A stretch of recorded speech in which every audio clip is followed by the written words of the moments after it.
وعلى آله وأصحابه وذرياته وأهل بيته وأولياء أمته أجمعين. أما بعد، أعوذ بالله من الشيطان الرجيم. بسم الله الرحمن الرحيم.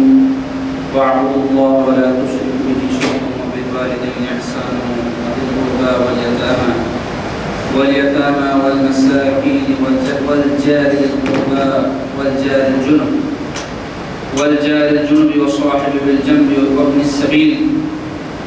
وابن السبيل وما ملكت أيمانكم. صدق الله العظيم. قال تعالى في عظمة حبيبه: إن الله وملائكته يصلون على النبي يا أيها الذين آمنوا صلوا عليه وسلموا تسليما. اللهم صل على سيدنا شفيعنا حبيبنا ونبينا ومولانا محمد وعلى آله وأصحابه وبارك وسلم. آپ کونین کی ہے جان رسول عربی، آپ کونین کی ہے جان رسول عربی، دو جہاں آپ کے قربان رسول عربی، دو جہاں آپ کے قربان رسول عربی. آپ بھولے نہ کبھی ہم سے گناہگاروں کو، آپ بھولے نہ کبھی ہم سے گناہگاروں کو. یاد ہے آپ کے احسان رسول عربی، یاد ہے آپ کے احسان رسول عربی. یاد طیبہ کی کلیجے سے لگی رہتی ہے، یاد طیبہ کی کلیجے سے لگی رہتی ہے. زندگی کا ہے یہ سامان رسول عربی، زندگی کا ہے یہ سامان رسول عربی. آپ کے پائے مبارک کو اور سرے کامل، آپ کے پائے مبارک کو اور سرے کامل. مرنے والے کا ہے یہ ارمان رسول عربی، مرنے والے کا ہے یہ ارمان رسول عربی. حضرات مرتبہ نہایت کے ساتھ شریف پڑھیے: اللہم صل علی سیدنا شفیعنا حبیبنا ونبینا ومولانا محمد وعلى آله وأصحابه وبارك وسلم. اللهم صل وسلم وبارك على آل محمد وعلى آل محمد.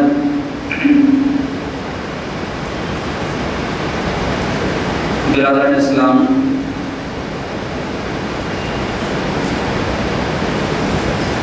پچھلے کچھ جمعوں سے حقوق العباد کے عنوان سے آپ کو آفتر سلسلہ وار مخاطب کر رہا تھا، جس میں اللہ کے بندوں کے مختلف حقوق جو ہم پر عائد ہوتے ہیں اس کی تفصیل بیان کی جا رہی تھی. سابقہ جمعہ کو یوم وصال صدیق اکبر رضی اللہ تعالیٰ عنہ کی مناسبت سے سیدنا صدیق اکبر رضی اللہ عنہ کے کچھ فضائل، آپ کے خدمات و مناقب میں نے آپ کے سامنے بیان کیے تھے، اور حقوق العباد کے بیان کا سلسلہ موقوف ہوا تھا. پھر انشاءاللہ تعالیٰ آج سے دوبارہ اس کا آغاز ہوگا. اس سے قبل کہ اللہ کے بندوں میں سے ایک حق جو اللہ تبارک و تعالیٰ نے ہم پر رکھا ہے اس کی تفصیل بیان ہو، تھوڑا سا ذہن کو حقوق العباد کی اہمیت کی طرف دوبارہ لے جاؤں گا. اس کے بعد انشاءاللہ تبارک و تعالیٰ آج پڑوسی کے حقوق جو ہم پر احکامات خدا و رسول کی روشنی میں عائد ہوتے ہیں اس کی تفصیل بیان ہوگی. جاننا چاہیے کہ حقوق العباد یعنی اللہ کے بندوں کے حقوق میں ہمارے دین میں اتنی ہی تاکید وارد ہوئی ہے اور اتنی ہی اہمیت اللہ کے بندوں کے حقوق کی، جن کو حقوق العباد کہا جاتا ہے. یہ خاص اصطلاح ہے شریعت کی. حقوق حق کی جمع ہے، عباد حق کی جمع ہے، اللہ کے بندوں کے حقوق. تو اتنی تاکید اس کی آئی ہے جتنی کہ عبادات کی، بلکہ اس سے بھی زیادہ. یعنی جیسے ہم عبادات کو، نماز کو، روزے کو، زکوٰۃ کو، حج کو، یہ ساری عبادات، کچھ عبادات بدنی ہیں، کچھ عبادات مالی ہیں، جتنی اہم جانتے ہیں اور اس کا اہتمام کرتے ہیں، تو یہ ہم کو اندازہ ہونا چاہیے کہ اللہ کے بندوں کے حقوق یعنی حقوق العباد کی ادائیگی بھی ہم پر نہیں بلکہ اس سے زیادہ اہم ہے، اور ہم کو اس بارے میں اتنا ہی اہتمام اور اتنی ہی اس کی ادائیگی میں مستعدی دکھانے کی ضرورت ہے، کیونکہ اللہ کے بندوں کے جو حقوق ہم پر عائد ہوتے ہیں اس کی ادائیگی میں اگر ہم سے کوئی کوتاہی ہو جائے یا کسی کا حق ہم سے طلب ہو جائے تو اس کا فائدہ یہ ہے کہ جس کا حق ہم نے طلب کیا ہے وہ اگر اس کو معاف نہیں کرے گا تو اللہ تبارک و تعالیٰ بھی ہم کو معاف نہیں فرمائیں گے۔ جبکہ عبادات کے بارے میں فائدہ یہ ہے کہ اگر کوئی کوتاہی سستی کی وجہ سے یا نفسانیت کی وجہ سے یا شیطان کے بہکاوے میں آ کر ہم سے ہو جائے عبادات کے بارے میں، نماز کے، روزے کے، زکوٰۃ کے، حج کے، تو اللہ رب العزت کی رحمت اور فضل سے امید ہے کہ اللہ تعالیٰ اس کو معاف بھی فرمائے گا۔ لیکن حقوق العباد میں ایسا نہیں ہے، جس کا حق طلب ہوا ہے، جس کے ساتھ زیادتی ہوئی ہے، اس کی معافی پر دار و مدار ہے اس بات کا کہ اللہ تعالیٰ معاف فرمائے۔ اس لیے اس بارے میں ہم کو زیادہ توجہ دینے کی ضرورت ہے اور اس کی ادا کرنے کی ضرورت ہے۔ لیکن دیکھنے میں آتا کہ لوگ عبادات کے بارے میں بڑی جستجو کر کے محنت کر کے اللہ نے جن کو توفیق دی،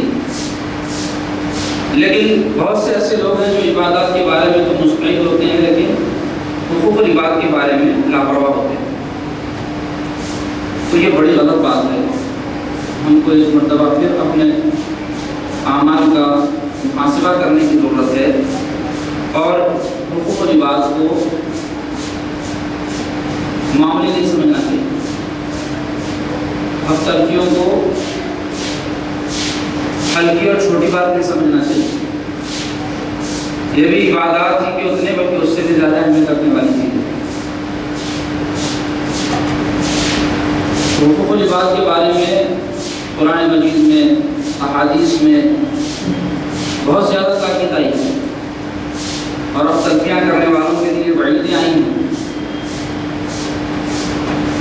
لیکن یہ سب کے واسطے ضروری ہے کہ ہم کو اس بارے میں علم ہو۔ جب تک آدمی کو، انسان کو کسی کے حقوق کے متعلق معلومات نہیں ہوگی وہ اس کو ادا کیسے کرے گا؟ اس واسطے ہمارے دین میں عبادت کے ادائیگی سے پہلے علم کے حصول کی بڑی تاکید کی گئی، کیونکہ آدمی جب تک مسائل کا، احکام کا، حقوق کا علم حاصل نہیں کرتا وہ اس کو ادا نہیں کرتا۔ اگر کوئی جہل کی وجہ سے ادا نہیں کر رہا ہے تو اللہ تعالیٰ اس کو معاف فرمائے، لیکن اگر کوئی جانتے پوچھتے حقوق کو طلب کر رہا ہے تو یہ بہت بری بات ہے۔ اور حقوق العباد کے بارے میں جاننا چاہیے کہ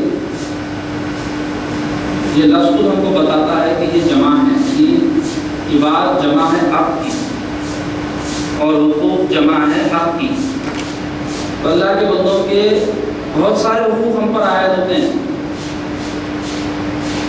کیونکہ ایک انسان جو دنیا میں پیدا ہوتا ہے تو اللہ کے کثرت کے ساتھ جو بندے ہیں ان سے اس کا تعلق قائم ہو جاتا ہے، ماں باپ ہیں، رشتے دار ہیں، پڑوسی ہیں، میاں بیوی ہے، آپس میں ان کا تعلق ہے، اولاد انسان کو اللہ نوازتا ہے، ان کے حقوق ہیں، تو یہ سارے جو حقوق ہیں اس کو حقوق العباد کہتے ہیں۔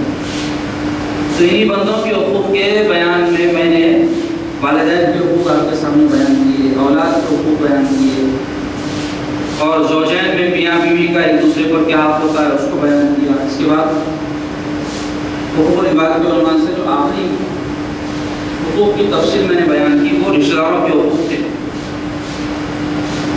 رشتہ داروں کے بعد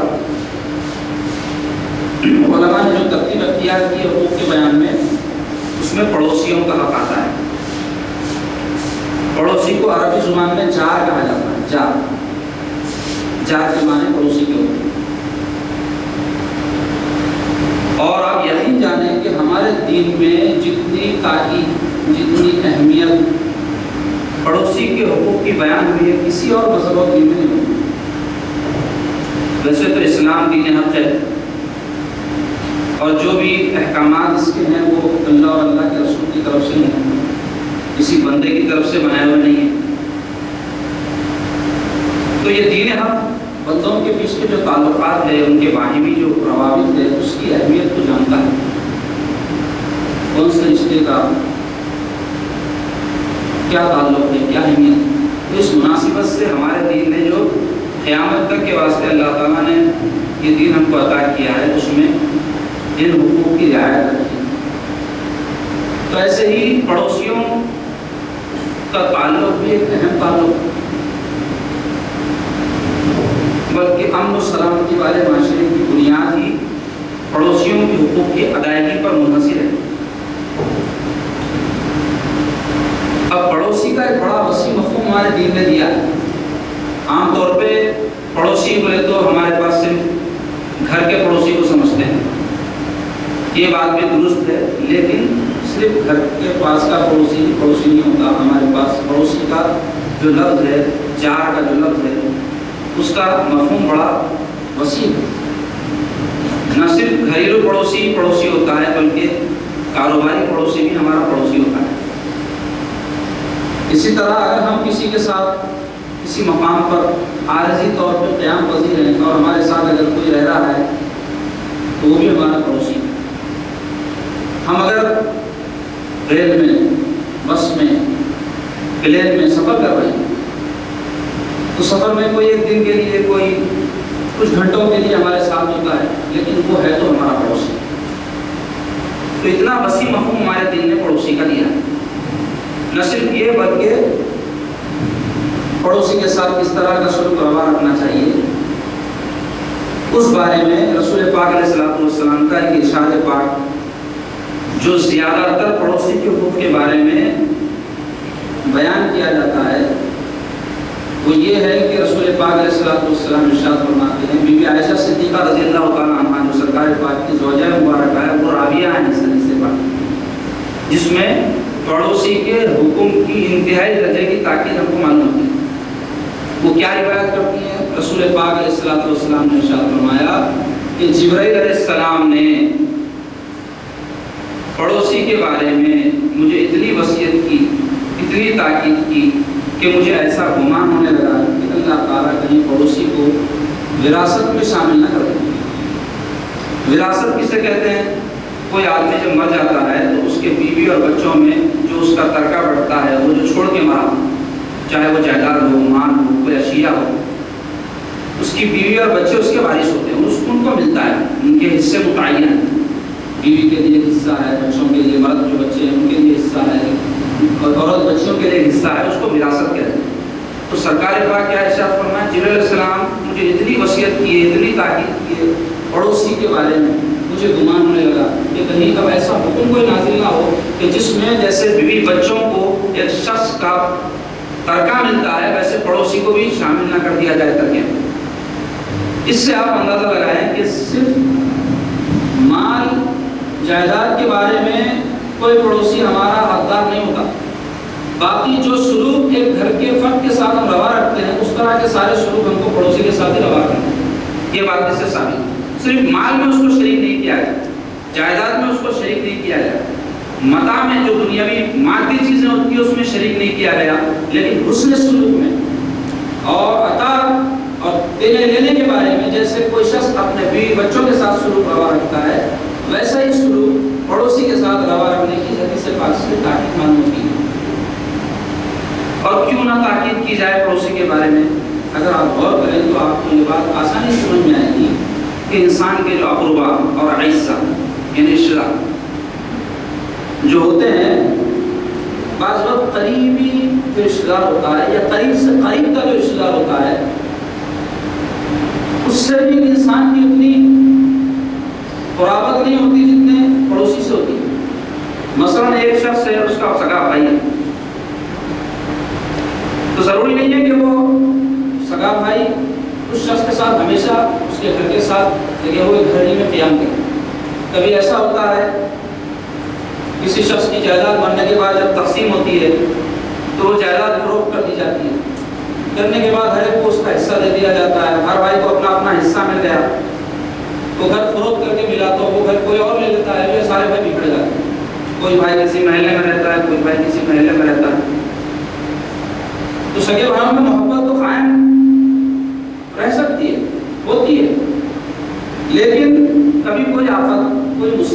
کوئی پریشانی کسی پر وارد ہو تو سگا بھائی اس کے باوجود کہ ضرورت پڑے تو ضرور مدد کرے گا، لیکن اس کو پتہ بعد میں چلتا ہے، پڑوسی کو پہلے معلوم ہے، پڑوسی پہلے مدد کے لیے آتا ہے، پڑوسی پہلے آگے بڑھتا ہے، پڑوسی آپ کے قریب رہتا ہے، ساتھ دینے والا وہ پہلے آگے آنے والا ہوتا ہے، بھائی کو بعد میں پتہ چلتا ہے، وہ آ کر بعد میں جو مدد کرنا ہے کرے گا، لیکن پھر فوراً اسی وقت اگر کوئی مدد کی ضرورت ہو تو سگا بھائی بھی ضروری نہیں ہے کہ اس وقت آپ کی مدد کر سکے، پڑوسی آپ کی مدد کرتا ہے۔ اور یوں سمجھ لیں کہ پڑوسی سے آپ کا تعلق جینے مرنے کا تعلق ہے۔ آدمی جب تک کسی محلے میں رہے، چاہے کرائے کا مکان لے کر کیوں نہ رہے، جب تک اس کے ساتھ آپ ہیں، آپ کے اچھے برے میں وہ ساتھ شامل ہے، آپ اس کو علیحدہ کر کے نہیں دے سکتے۔ یہ اور بات ہے کہ ہمارے نظریات، ہماری سوچ، ہماری فکر دور حاضر میں غیر اسلامی ہو گئی، اس کی وجہ سے پڑوسی کی جو اہمیت ہمارے دین میں بتائی گئی ہے ہماری نظر میں ویسی اہمیت نہیں ہے، اور نہ جیسا کہ تاکید حقوق کی ادائیگی کے بارے میں پڑوسی کی ہم کو معلوم ہے اس پر عمل کرتے ہیں۔ تو آپ غور کریں اس حدیث پاک میں، جس میں اللہ کے حبیب صلی اللہ علیہ وسلم نے فرمایا کہ وصیت کی تاکید کی جبل اسلام، یہاں تک کہ حدیث پاک میں آیا ہے کہ یوارثہ، کہیں اس کو وارث نہ بنا دیا ہے، حصے میں شامل نہ کر دیا جائے، تو ویسا حکم تو آیا نہیں، لیکن اس کے علاوہ جتنے بھی معاملات ہیں اس کے سلوک کے، وہ سارے پڑوسی کے لیے جو ادا کرنا ہمارے لیے لازمی معلوم ہوتا ہے حدیث پاک سے۔ تو پڑوسی کا بڑا حق ہے، اور رسول پاک علیہ الصلوۃ والسلام کا ایک مشہور ارشاد پاک جس کو بچپن میں ہی بچوں کو رٹا دیا جاتا ہے، للجاری حق۔ یہ لوگوں نے بھی بچپن میں 40 احادیث یاد کی ہوں گی، ضرور اس میں یہ حدیث شریف بھی شامل رہتی ہے۔ یہ ایک حدیث پاک کا ٹکڑا ہے، للجاری حق، اس کے معنی ہے پڑوسی کا بھی حق ہے۔ اور پڑوسی کے حق کے بارے میں یہ بات مطلقاً بیان کی گئی۔ مطلقاً کے معنی ہوتے ہیں بلا خیر، بلا خیر کے معنی یہ ہے کہ اس میں ہمارا مذہب سے تعلق رکھنے والا پڑوسی، یا ہمارا کوئی رشتہ دار پڑوسی ہو، یا ہم سے محبت کرنے والا پڑوسی ہو، تو اس کا حق ہے، سرکار نے نہیں فرمایا۔ حضور نے فرمایا لے جائیے، بس پڑوسی کا تم پر حق ہے۔ اب چاہے وہ پڑوسی تمہارا کافر ہو، مشرک ہو، یہودی ہو، دشمن ہو، رشتہ دار ہو، غیر رشتہ دار ہو، تمہارا چاہنے والا ہو، تمہارا دشمن مخالف ہو، لے جائیے، پڑوسی کا تم پر حق ہے۔ بس یہ بات مطلق بیان کی گئی، مطلق اور مقید کا آپ کو فرق پتا ہوگا۔ رسول یہ فرماتے کہ دیکھو تمہارے مسلمان پڑوسی کا تم پر حق ہے، تو پھر صرف مسلمان پڑوسی کا احترام، اس کے ساتھ اس نے سلوک کرنا ہم پر لازم ہوتا ہے۔ لیکن جب سرکار نے فرما دیا کہ بس پڑوسی چاہے جو کوئی ہو اس کا تم پر حق ہے، تو پھر سب اس دائرے میں آ گئے۔ قرآن مجید کی جس آیت مبارکہ کی تلاوت کے ساتھ میں اپنے گفتگو کا آغاز کیا، اس میں اللہ رب العزت فرماتے ہیں وَاعْبُدُوا اللَّهَ، اللہ تعالیٰ کی عبادت کرو، وَلَا تُشْرِكُوا بِهِ شَيْئًا، اور کسی چیز کو اس کے ساتھ شریک مت کرو۔ یہ اللہ تعالیٰ نے اپنے دو حقوق اس آیت پاک میں بیان فرمائے، ایک اللہ کی عبادت کرنے کا حق، دوسرے اللہ کی ذات میں کسی اور کو شریک نہ کرنے کا حکم، دو حق اللہ نے بیان فرمائے۔ اب اسی آیت پاک میں باقی جتنی باتیں بیان کی گئی وہ اللہ کے بندوں کے حقوق، وبالوالدین احسانا، اپنے والدین کے ساتھ اس نے سلوک کرو، وذی القربیٰ، اور اپنے رشتہ دار جو قریب رشتہ دار ہیں، بھائی بہن پھوپھی پھوپھا ماموں مانی رشتہ دار جتنے ہیں یہ اقربا کہلاتے ہیں۔ فرماتے ہیں وبالوالدین احسانا، وذی القربیٰ، اپنے اقربا کے ساتھ، والیتامیٰ، یتیموں کے ساتھ، اللہ کا بندہ ہے یتیم، والمساکین، غریب مسکین آدمی جو ضرورت مند ہوتا ہے ہاتھ نہیں پھیلاتا اس کو مسکین کہتے ہیں، مساکین کے ساتھ، وبالوالدین احسانا وذی القربیٰ والیتامیٰ والمساکین، اور پھر فرمایا والجار ذی القربیٰ۔ اب ہمارے موضوع سے متعلق بات آ رہی ہے، کیا فرماتے ہیں اللہ تعالیٰ؟ ایسے پڑوسی کے ساتھ جو تمہارا قریبی پڑوسی ہے، والجار الجنب، اور ایسا پڑوسی جو تمہارا دور کا پڑوسی، والصاحب بالجنب، اور اپنے پہلو کے ساتھی کے ساتھ، وابن السبیل، اور راہ چلتے مسافر کے ساتھ اس نے سلوک کرو، وما ملکت ایمانکم، اور جو تمہارے ہاتھوں میں قید ہے، یعنی تمہارے ملازم یا تمہارے غلام، اس زمانے میں غلام ہوتے تھے، اب آج کل ملازم جو اسٹیٹ کے کنٹرول میں ہوتے ہیں۔ تو اتنی باتیں جو اس آیت پاک میں بیان فرمائی گئی، اس میں دو حقوق تو اللہ نے اپنے بیان فرمائے، باقی سارے حقوق اللہ کے بندوں کے۔ تو اس میں ہمارے موضوع سے متعلق بات کیا ہے؟ اللہ تعالیٰ فرماتے ہیں والجاری ذی القربیٰ، ایسے ساتھ اس نے سلوک کرو جو تمہارا قریبی پڑوسی. تو اب قربت دو طرح کی ہوتی ہے. ایک تو قربت مکانی ہوتی ہے, ایک قربت ہوتی ہے تعلقات کی. قربت مکانی کیا ہے؟ ہمارے گھر کو لگ کے جو بازو کا گھر ہے بالکل ایک دیوار ہے اس کی ہماری, تو یہ مکانی قربت ہے. اس شخص کے بنسبت ہمارا متصل پڑوسی زیادہ قربت والا ہوگا جو ایک گھر چھوڑ کے ہمارا پڑوسی ہے, یا پھر دو گھر چھوڑ کے جو ہمارا پڑوسی ہے, یا تین گھر چھوڑ کے, یا کئی گھر چھوڑ کے جو ہمارا پڑوسی ہے. اس کے بنسبت جو دیوار ہماری دیوار سے پڑوسی کی لگی ہے وہ پڑوسی ہمارا مکانی اعتبار سے زیادہ قریب پڑوسی کہلایا ہے. اور دوسری قربت ہوتی ہے تعلقات کی. مثلا ہمارا پڑوسی بھی ہے وہ اور ہمارا رشتہ دار بھی ہے وہ. تو لازمی بات ہے مسلمان ہمارے رشتہ دار ہوگا تو وہ بھی مسلمان ہوگا. تین طرح کی اس قربت ہوگی. ایک تو پڑوس ہونے کی قربت ہوگی, دوسرے مسلمان ہونے کی قربت ہوگی, تیسرے رشتہ دار ہونے کی قربت. تو اس کا تین طرح کا ہم پر حق ہو گیا, تین گنا اس کا حق زیادہ ہو گیا. تو ایک قربت یہ ہوئی تعلقات, یہ قربت ہوئی یعنی مکانی یا فاصلے کی بنیاد پر قرب اور بغض جو ہوتا ہے. تو اللہ تعالیٰ فرما رہے ہیں کہ تم اپنے قریبی رشتہ دار, قریبی پڑوسی کے ساتھ بھی حسن سلوک کرو, دور کے پڑوسی کے ساتھ. اب بعض احادیث میں آیا ہے, لوگوں نے پوچھا کہ یا رسول اللہ صلی اللہ علیہ وسلم پڑوس کی حد کہاں تک ہے, کس کو پڑوسی کہہ سکتے ہیں؟ تو سرکار ارشاد فرمائے کہ 40 ہاتھ سیدھے طرف, 40 ہاتھ یعنی 40 گھر سیدھے طرف, 40 گھر بائیں طرف, 40 گھر آگے کی طرف, 40 گھر پیچھے کی طرف. یہ انتہا بتائی سرکار نے. لیکن جب حسن سلوک کی بات آئی تو بعض احادیث میں ایسی صراحت ملتی ہے کہ حضور صلی اللہ علیہ وسلم نے حکم فرمایا کہ پہلے جو قریب ہمارے گھر کے رہتا ہے اس کا حق ہے کہ اگر تم کچھ شروع کرنا چاہو, کچھ دینا لینا چاہو, کچھ معاملہ کرنا چاہو تو مکانی اعتبار سے جو ہمارے گھر کے قریب پڑوسی ہے اس کا پہلے حق ہے. اس کو دینے کے بعد اگر کچھ اور بچ رہے تو اس کے بعد والے کا, پھر اس کے بعد والے آپ کو حد دور تک جائے گی. تو وہ جو 40 مکان کی حد ہے وہ تو اہل اللہ کے لیے اور جواز کے لیے ہے کہ وہاں تک پڑوسی کہلایا جا سکتا ہے. لیکن وجوب کے اعتبار سے جو اس میں سلوک کا معاملہ ہے وہ ہمارے گھر کے آزو بازو جو بالکل قریب رہتے ہیں. جاننا چاہیے کہ حضرت ابن عباس رضی اللہ تعالیٰ عنہ کے گھر میں ایک مرتبہ کچھ لوگ حضرت ابن عباس سے جو سرکار کے صحابی اور حضور علیہ السلام کے چچا زاد بھائی حضرت عباس کے صحابہ نے ملاقات کے لیے حاضر خدمت ہوئے کچھ لوگ. تو آپ نے ان کی ضیافت کی, دودھ وغیرہ پلایا ان کو. تو جب وہ لوگ ضیافت سے مستفید ہو رہے تھے تو دیکھا کہ آپ کے گھر میں بکری ذبح ہو رہی ہے اور ذبح کرنے والے کو حضرت ابن عباس رضی اللہ عنہ تاکید فرما رہے ہیں کہ دیکھ ذبح کرتے ہی لے جا کر پہلے ہمارے یہودی پڑوسی کو دینا. پھر کچھ دیر کے بعد اس سے کہنے کہ ذبح ہو گئی, بکری کاٹ دی تو نے, یہودی پڑوسی کو دیا. پھر تیسری مرتبہ بھی آپ نے کچھ دیر بعد یہی بات ارشاد فرمائی تو وہ لوگ کہنے لگے یہ کیا یہودی پڑوسی لگا رکھے ہیں آپ, یہودی پڑوسی کا نام لیے جا رہے ہیں بار بار. تو اس پر آپ ارشاد فرمائے کہ میرے آقا صلی اللہ علیہ وسلم نے مجھے حکم فرمایا ہے کہ گھر میں اگر کوئی جو ہے جانور ذبح کیا جائے یا کچھ پکایا جائے تو اپنے پڑوسی کو جو ہے پہلے تو بھیجایا کرو. تو اتنی ان کو اس بات کی اہمیت تھی کہ دینا تو ہے ہی کیسے, لیکن پہلے اس کو جو قریب رہتا ہے اس کے ساتھ پہلے سلوک کرو. تو اس سے اندازہ ہوتا ہے ہم کو کہ پڑوسی کے کتنے حقوق. اب وہ کیا کیا ہے اس کی تفصیل میں آپ کے سامنے بیان کروں گا. تو جاننا چاہیے کہ پڑوسی کے حقوق میں سے یہ بات پہلے ذہن نشین رکھ لیں کہ پڑوسی کی تعریف میں کون آتا ہے تو اس میں مذہب, دین وغیرہ کی کوئی خیر نہیں ہے. اگر کوئی کافر بھی آپ کا پڑوسی ہے تو اس کے ساتھ اس نے شروع کرنے کی آپ کو تاکید کی گئی. لیکن اگر وہ مسلمان ہو تو پھر دو راہ ہو گیا کہ وہ پڑوسی بھی ہے مسلمان بھی.